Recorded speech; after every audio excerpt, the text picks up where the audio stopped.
In this video, I'm going to talk to you guys about exponential word problems. So before I go to examples, there's a couple things about exponential functions that you need to know. Again, these are things that you learned in Algebra 1, probably at the very, very end of your year in Algebra 1. So I know that was a while ago, but the first thing I want to remind you of is the general form of an exponential function. So exponential function x, that input, that is the exponent. And that exponent stays a variable unless we're plugging something in. A and b, those are numbers. They could be fractions, decimals, positive, negative. So say, for example, something like this. This is saying take 3, raise it to the x power, and then multiply times 2.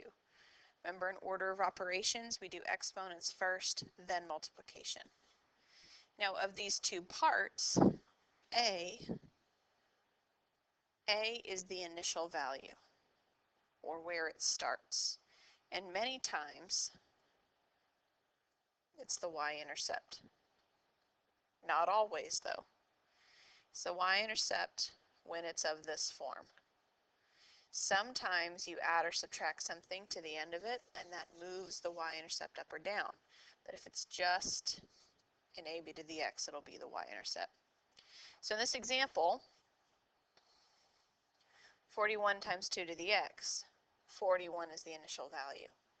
Starts at 41 on the y-axis and then climbs from there. So you'd see something that looks like that. Now b, this other number in the general form, that's your base. That's the number that you're raising to an exponent. Now if that number is greater than 0, actually, there's a mistake here. It should say b greater than 1, not 0, but 1. If that base is greater than 1, you're going to have an exponential growth, which looks like that. Grows from left to right. And in this example, 2 times 3 to the x. 3, that's the base, 3 is the growth factor. In other words, the y values are going to be multiplied by 3 over each interval. Exponential functions are repeated multiplication. Linear functions are repeated addition. If b, that base, is between 0 and 1, in other words, a fraction, for example, 1/2, that's going to be exponential decay. And that looks like this. Falls from left to right. And in this example, 0.5 is the decay factor.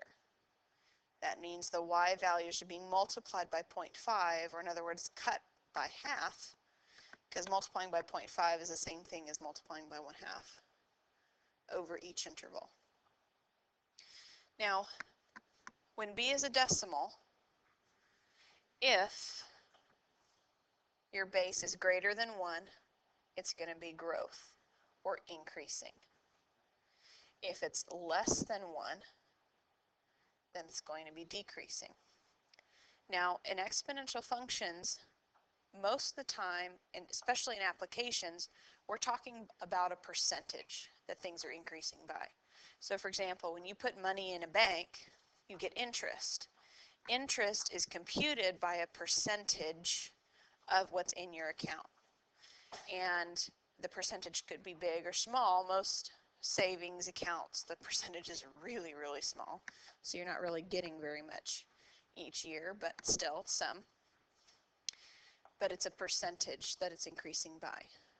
Notice in this first example, 2 times 1.36 to the x. It's increasing, we already talked about that, but notice by what percent. Where do you connect the 36% that I just circled with the original equation? Hopefully you notice the 36%. Here, how about this? Highlight it. Is that right there. So if it's over 1, I get that 36% by doing 1.36 minus 1. That gets me 0.36. And if you remember this from Algebra 1, turning a decimal into a fraction, decimal into a percent, we move the decimal point twice to the right. If I look at the next one, my base is still larger than 1, if only by a small amount, but still larger. So it would be increasing, and then look here, 5%, and then look at the number inside the parentheses, 5, and I've got 0.05. Remember, when you have a decimal like that, 0.05, you have to move the decimal place over twice to the right to turn it into the percent. That's a common mistake that people make with percents, is when it's in a single digit, like this, 5%, connecting that to what the decimal should look like. A lot of people get that confused. Then if I look at the next two, I already talked about how this one is decay, because this number here, 0.88, that's less than 1. So it's decreasing by 12%. Now connecting the 12 with the 88 might be a little bit harder to see. But 12 we get from doing not the number minus 1, but 1 minus the number. Why would I do that? Because in subtraction, to get an answer that's positive, the number that you start with first needs to be the bigger number. 1 minus 0.88 is 0.12. Turn that into a percent, you get 12%. Then this one, 0.92, decreasing by 8%. Decreasing because it's less than 1, and 8% by getting 1 minus 0.92, that gets you 0.08. And that's equal to 8%. Okay, so let's look at an example. So we're going to identify whether the function's increasing or decreasing. Then identify the percentage by which the function is increasing or decreasing. So if I look at A, all I'm really concerned about is that number there, the base. Since it's larger than 1, it's increasing. And to find the percentage, I would do 1 minus 1.75, which is 0.75, which goes to 75%.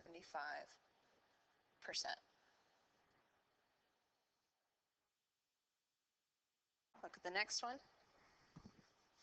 My number is 0.56. That number is less than 1, so it's decreasing.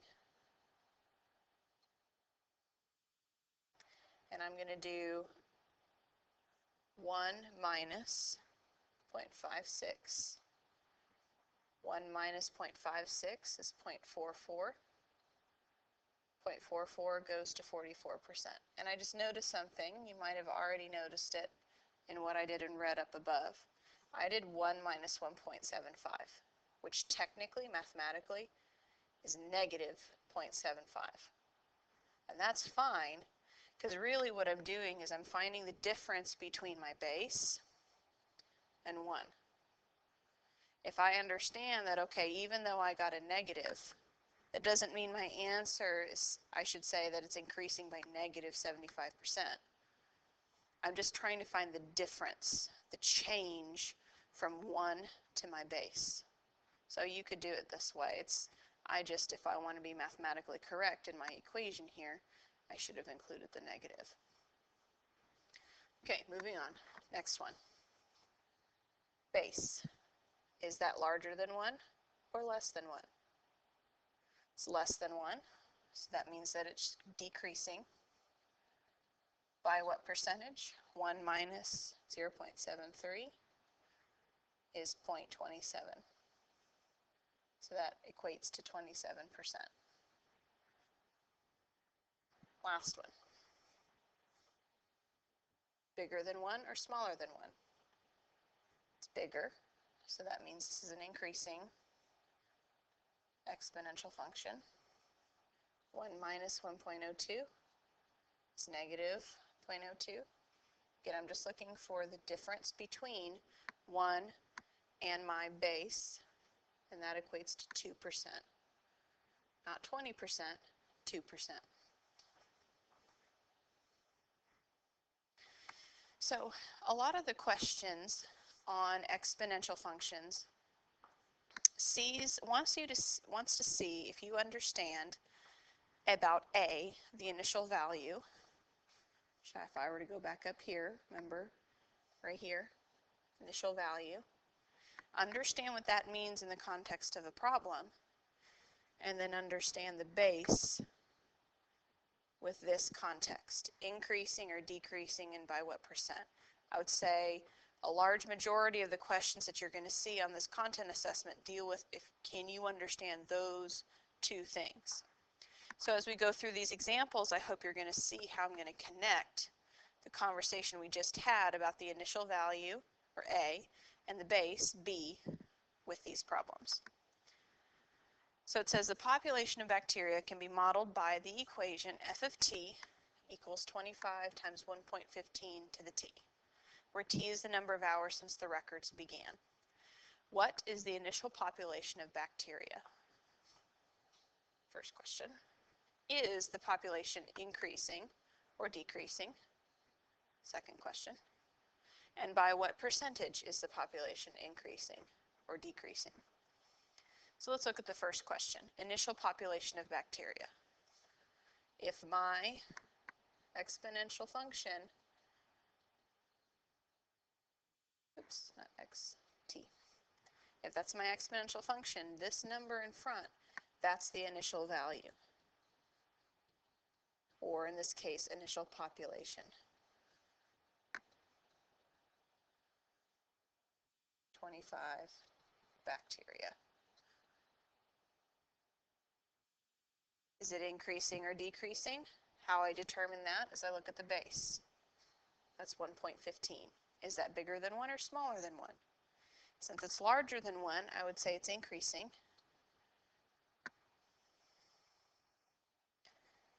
And to find the percentage, I would do 1 minus 1.15, which is negative 0.15. Remember, I'm really only concerned with this number and turning that into its percent form. So increasing by 15%.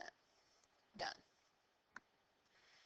I got those two answers just by looking at the function and the numbers that were there and understanding how those numbers are connected to initial value and whether things are increasing or decreasing and by what percentage. Let's look at the next one. The number of grams Y of a radioactive element that remains after T months can be modeled by the equation Y equals 56.7 times 0.89 to the T. What is the rate of decrease of this element? First question. Second question, how much of the element will remain after 10 months? Let's look at the first one. What is the rate of decrease of this element? Well, they gave me a clue that it's decrease. And I can confirm that because that base is less than 1. So the rate, they're asking for the percentage. So if I do 1 minus 0.89, which is 0.11, that gets me my rate of decrease, 11%. How much will the element remain after 10 months? This is super easy. All I have to do is take my equation, replace t with 10, and see what I get. Now I actually, let me grab my calculator to do this real quick. So I'm actually just using the calculator on my phone. To do that, I'm going to actually, if I'm going to do this in my phone, order of operations, you need to do your exponent first. So I'm actually going to put in 0.89 to the 10th. Hit equals, and I got 0.311817, blah, blah, blah. Then multiply that number times 56.7, and I got 17.68. Now, number of grams, that's the context.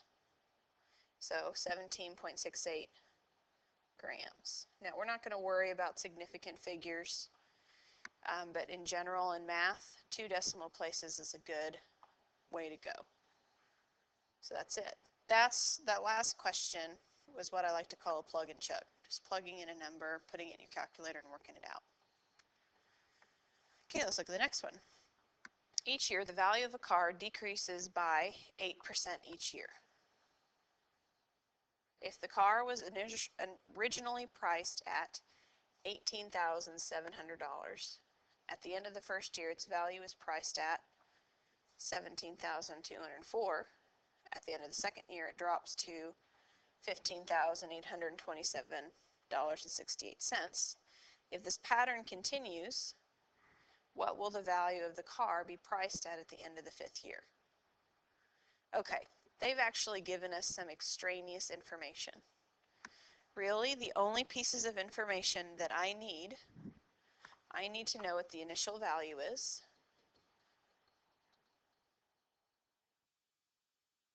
and I need to know the rate of increase or decrease, depending on the scenario.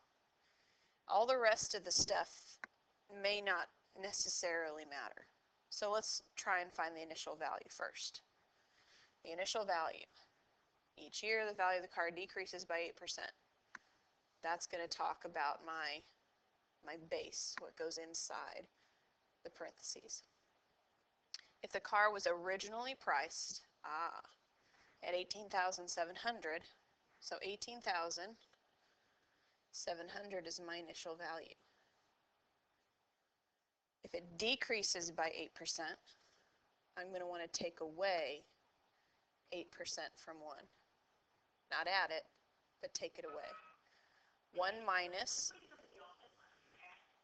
0.08 is 0.92. And then they're wanting to see if this pattern continues, what will the value of the car be priced at the end of the 5th year? That means raising it to the 5th power. So again, this would be a situation where I'm just going to use my calculator. So I'm going to do this part first. So 0.92 to the 5th. And when I do that, I get 0.659. Then I'm going to multiply that times 18,700. 18,700. And I get 12,324.82. Talking about how much is the car valued at, and the context would mean that I would put dollars with that. So then that's my answer. So again, we're looking for initial value and my base. Greater than 1 is increase, less than 1 is decrease. And then the exponent is how many time periods. And a lot of times with these word problems, the exponent is going to be time. So let's look at this one. Painting was purchased for $16,000 in 1970. If the value of the painting increases by 4% each year, write an equation that models the value of the painting P in 2035. Initial value,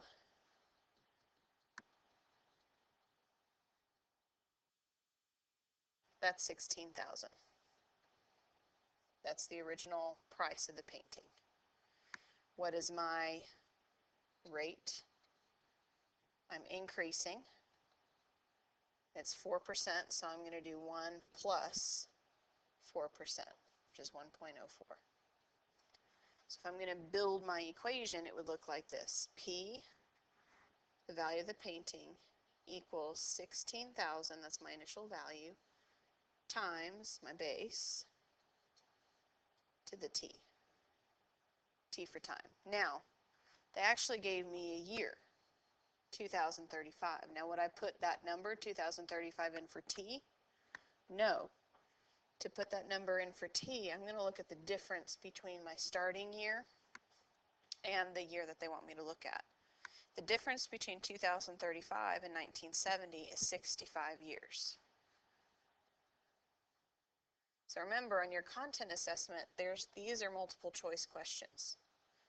So 65 would be an option there, and you would just need to match that up. But again, initial value and your base, your rate, those two things, if you can pull that from your problem, then you pretty much got it made. Next one.